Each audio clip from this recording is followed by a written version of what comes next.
Dragon ಇದು ಪ್ರಶಾಂತ್ ನೀಲ್ ಅವರು direct ಮಾಡಿರುವಂತಹ ಸಿನಿಮಾ.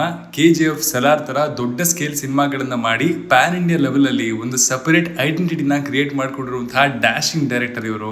ಅಂಡ್ ಇಲ್ಲಿ ಜೂನಿಯರ್ NTR ಲೀಡ್ ರೋಲ್ ಅಲ್ಲಿ ಕಾಣಿಸ್ಕೊಂಡಿದ್ದಾರೆ. ಹಾನೆಸ್ಟ್ಲಿ ಹೇಳ್ಬೇಕು ಅಂದ್ರೆ ಈ ಕಾಂಬೋ ಅನೌನ್ಸ್ ಆದಾಗಲೇ ಎಕ್ಸ್ಪೆಕ್ಟೇಷನ್ಸ್ ಸಖತ್ ಜಾಸ್ತಿ ಆಯ್ತು. ಯಾಕಂದ್ರೆ ಒಂದು ಸೈಡು ಕಂಪ್ಲೀಟ್ ರಾ ಮಾಸ್ ವರ್ಲ್ಡ್ ಕ್ರಿಯೇಟ್ ಮಾಡಿರುವಂತಹ ಡೈರೆಕ್ಟರ್, ಇನ್ನೊಂದು ಸೈಡು ಸಿಕ್ಕಾಪಟ್ಟೆ ಎಕ್ಸ್ಕ್ಲೂಸಿವ್ ಸ್ಕ್ರೀನ್ ಪ್ರೆಸೆನ್ಸ್ ಇರುವಂತಹ ಆಕ್ಟರ್. ಸೊ ನ್ಯಾಚುರಲಿ ಇವರಿಬ್ರು ಒಟ್ಟಿಗೆ ಬಂದ್ರೆ ಏನಾಗ್ಬೋದು ಅನ್ನುವಂತಹ ಕ್ಯೂರಿಯಾಸಿಟಿ ನನ್ನಲ್ಲೂ ಇತ್ತು. ಈಗ ರಿಲೀಸ್ ಆಗಿರುವಂತಹ ಈ ಡ್ರ್ಯಾಗನ್ ಗ್ಲಿಮ್ಸ್ ನೋಡಿ ನಮ್ಗೆ ಏನ್ ಅನಿಸ್ತು, ನಮ್ಮ ಫಸ್ಟ್ ಇಂಪ್ರೆಷನ್ ಏನು, ಇಲ್ಲಿಂದ ನಾವು ಏನೆಲ್ಲ ನಿರೀಕ್ಷೆಗಳನ್ನ ಇಟ್ಕೋಬಹುದು ಅನ್ನೋದನ್ನ ಈ ಗ್ಲಿಮ್ಸ್ ರಿವ್ಯೂ ನಲ್ಲಿ ಹೇಳ್ತೀನಿ, ಬನ್ನಿ ನೋಡ್ಕೊಂಡ್ ಬರೋಣ. ಹಾಯ್, ಎಲ್ರಿಗೂ ನಮಸ್ಕಾರ ಅಂಡ್ ವೆಲ್ಕಮ್ ಟು ಖಡಕ್ ಸಿನಿಮಾ. ಆನೆಸ್ಟ್ಲಿ ಹೇಳ್ಬೇಕು ಅಂದ್ರೆ ಈ ಗ್ಲಿಮ್ ಸ್ಟಾರ್ಟ್ ಆದಾಗ್ಲೇನೆ ಒಂದು ವಿಷಯ ಕ್ಲಿಯರ್ ಆಗೋಯ್ತು. ಪ್ರಶಾಂತ್ ನೀಲ್ ಅವರು ಮತ್ತೆ ಅದೇ dark, violent, smoke filled world ಗೆ ನಮ್ಮನ್ನ ಕರ್ಕೊಂಡು ಹೋಗ್ತಾ ಇದ್ದಾರೆ. ಅಂಡ್ ನನಗೆ ಪರ್ಸನಲಿ ಅದು ವರ್ಕ್ ಆಯ್ತು. ಯಾಕಂದ್ರೆ ನೀಲ್ ಅವರ ಸಿನಿಮಾಗಳಲ್ಲಿ ಕತೆಗಿಂತ ಮೊದಲೇ ಅಟ್ಮಾಸ್ಫಿಯರ್ ವರ್ಕ್ ಆಗುತ್ತೆ. KGF ಅಲ್ಲಿ ಗೋಲ್ಡ್ ಮೈನ್ಸ್, ಸಲಾರ್ ಅಲ್ಲಿ ಖಾನ್ಸಾರ್, ಇವಾಗ ಇಲ್ಲಿ ಓಪಿಯಂ ಟ್ರೇಡ್ ನ ಬ್ಯಾಕ್ ಡ್ರಾಪ್. ಈ ಸಲ 1960s ಸೆಟ್ಟಿಂಗ್ ಅಲ್ಲಿ ಕತೆ ನಡೆಯುತ್ತೆ ಅಂತ ಗ್ಲಿಮ್ಸ್ ಇಂದ ಹಿಂಟ್ ಅಂತೂ ಸಿಕ್ಕಿದೆ. ಗ್ಲಿಮ್ಸ್ ನಲ್ಲಿ ನನ್ನ ಅಟೆನ್ಷನ್ ನ ಮೊದಲು ಪಡ್ಕೊಂಡಿದ್ದು ಜೂನಿಯರ್ NTR ಅವರ ಟ್ರಾನ್ಸ್ಫಾರ್ಮೇಶನ್. ಇವ್ರನ್ನ ಈ ತರ completely slim and fit, rugged and rough shade ಅಲ್ಲಿ ನೋಡಿದಾಗ ಒಂದು ಫ್ರೆಶ್ ಫೀಲ್ ಬರುತ್ತೆ. ಯಾಕಂದ್ರೆ ದೇವರ ಸಿನಿಮಾದಲ್ಲೂ ಮಾಸ್ ಶೇಡ್ ಇತ್ತು, ಆದ್ರೆ ಇಲ್ಲಿ ಅದು ಇನ್ನೂ ಡಾರ್ಕ್ ಆಗಿದೆ. ಬಲ್ಕ್ಡ್ ಅಪ್ ಲುಕ್, ಐಸ್ ಅಲ್ಲಿ ಇರುವಂತಹ ವೈಲೆಂಟ್ ಅಗ್ರೆಷನ್, ಇವೆಲ್ಲ ನೋಡಿದಾಗ ಇವರು ಈ ರೋಲ್ಗೆ ಫುಲ್ ಕಮಿಟ್ ಆಗಿದ್ದಾರೆ ಅಂತ ಅನಿಸ್ತು. ಪ್ರಶಾಂತ್ ನೀಲ್ ಅವರು ತಮ್ಮ ಹೀರೋಸ್ ನ ಹೇಗೆ ಎಲಿವೇಟ್ ಮಾಡಬೇಕು, ಅವ್ರಿಗೆ ಎಲ್ಲಿ ಯಾವ ತರ ಬಿಲ್ಡಪ್ ಕೊಡಬೇಕು ಅನ್ನೋದ್ರ ಮೇಲೆ PhD ಮಾಡಿದ್ದಾರೆ ಅನ್ನೋದು ಇಲ್ಲಿಂದ ಸ್ಪಷ್ಟವಾಗಿ ಗೊತ್ತಾಗುತ್ತೆ. ಶವಗಳ ರಾಶಿ ಮೇಲೆ ನಿಂತು ಡೈಲಾಗ್ ಹೊಡೆಯುವಂತಹ ಶಾರ್ಟ್ಗೆ ಫ್ಯಾನ್ ಶೋಸ್ ಅಲ್ಲಿ ಎಂತಹ ರೆಸ್ಪಾನ್ಸ್ ಬರ್ಬೋದು ಅಂತ ಇಮ್ಯಾಜಿನ್ ಮಾಡ್ಕೊಳ್ಳಿ. ಇಲ್ಲಿ NTR ಅವರನ್ನ ಒಂದು ಕಂಪ್ಲೀಟ್ಲಿ ಡಾರ್ಕ್ ವೈಲೆಂಟ್ ಝೋನ್ ಅಲ್ಲಿ ತಳ್ಳಿದ್ದಾರೆ ಅನ್ನುವಂತಹ ಫೀಲ್ ಬಂತು. ಯೂಶಲಿ ಜೂನಿಯರ್ NTR ಅವರು ನಿಭಾಯಿಸುವಂತಹ ರೋಲ್ಸ್ ಎಷ್ಟೇ ಮಾಸಿ ಆಗಿದ್ರು ಅಲ್ಲೊಂದು ಎಮೋಷನಲ್ ಸಾಫ್ಟ್ನೆಸ್ ಇದ್ದೇ ಇರುತ್ತೆ, ಮುಗ್ಧತೆ ಇರುತ್ತೆ. ಬಟ್ ಇಲ್ಲಿ ಕಂಪ್ಲೀಟ್ ವೈಲೆಂಟ್ ಆರಾ ಇದೆ. ಡೆವಿಲ್ ವಾಸ್ ಬಾರ್ನ್ ಅನ್ನುವಂತಹ ಲೈನೇ ಸಾಕು ಈ ಕ್ಯಾರೆಕ್ಟರ್ ಏನು ಅಂತ ಊಹೆ ಮಾಡೋದಕ್ಕೆ. ಒಂದು ವಿಷಯವನ್ನ ಇಗ್ನೋರ್ ಮಾಡೋದಕ್ಕೆ ಆಗಲ್ಲ. ಈ ಗ್ಲಿಮ್ಸ್ ನೋಡಿದಾಗ KGF ಮತ್ತು ಸಲಾರ್ ಸಿನಿಮಾಗಳ ಶೇಡ್ಸ್ ಡೆಫಿನೆಟ್ಲಿ ಕಾಣಿಸ್ತವೆ.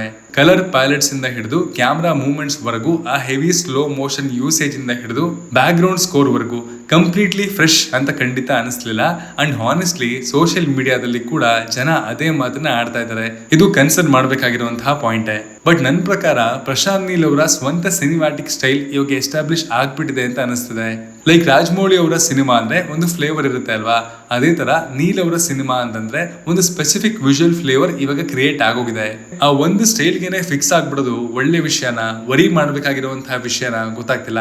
ಬಟ್ ಇದು ಅವರು ಬೇಕಂತಲೇ ತಗೊಂಡಿರುವಂತಹ ಡಿಸಿಷನ್ ಅಂತ ನನಗೆ ಪರ್ಸನಲಿ ಅನ್ಸುತ್ತೆ. ಗ್ಲಿಮ್ಸ್ ಸಿನಿಮಾ ಒಳಗಿನ ಪ್ರಪಂಚವನ್ನ ಸಖತ್ತಾಗಿ ಇಂಟ್ರೊಡ್ಯೂಸ್ ಮಾಡಿದೆ. ಗ್ಲಿಮ್ಸ್ ಅಂದ್ರೆ 1.5 ನಿಮಿಷದಲ್ಲಿ ಮುಗಿಸ್ ಹಾಕುವಂತಹ ಈ ಟೈಮ್ ನಲ್ಲಿ ನೀಲ್ ಅವರು ಹತ್ತತ್ರ 4.5 ನಿಮಿಷದ ಗ್ಲಿಮ್ಸ್ ಅನ್ನ ಬಿಟ್ಟು ಆ ವರ್ಲ್ಡ್, ಅಲ್ಲಿನ ಕಾನ್ಫ್ಲಿಕ್ಟ್ಸ್ ಬಗ್ಗೆ ಒಳ್ಳೆ ಇಂಟ್ರಡಕ್ಷನ್ ಅಂತೂ ಪಕ್ಕ ಕೊಟ್ಟಿದ್ದಾರೆ.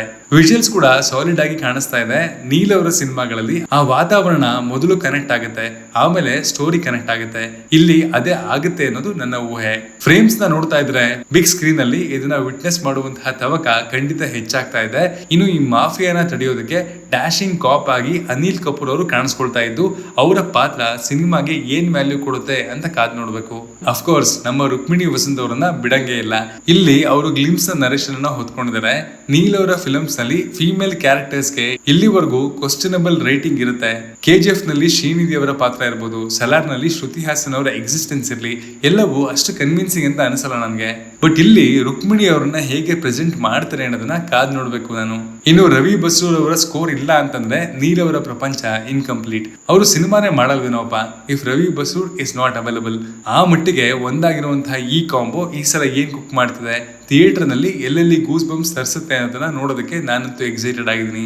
ಇನ್ನು ಇಲ್ಲಿ ಫ್ಲಾಶ್ ಬ್ಯಾಕ್ಸ್, ಬ್ರಿಟಿಷ್ ಬಗ್ಗೆ ನರೇಟ್ ಮಾಡ್ತಿರುವಾಗ ಬಳಸಿರುವಂತಹ ದೃಶ್ಯಗಳು AI ಜನರೇಟೆಡ್. ನೋಡೋದಕ್ಕೆ ಶಾರ್ಪ್ ಇರಲಿಲ್ಲ, ಬಟ್ ನರೇಷನ್ಗೂ ಅಲ್ಲಿ ತೋರಿಸುವಂತಹ ದೃಶ್ಯಗಳಿಗೂ ಅಷ್ಟಾಗಿ ಏನ್ ಲಿಂಕು ಇರಲಿಲ್ಲ.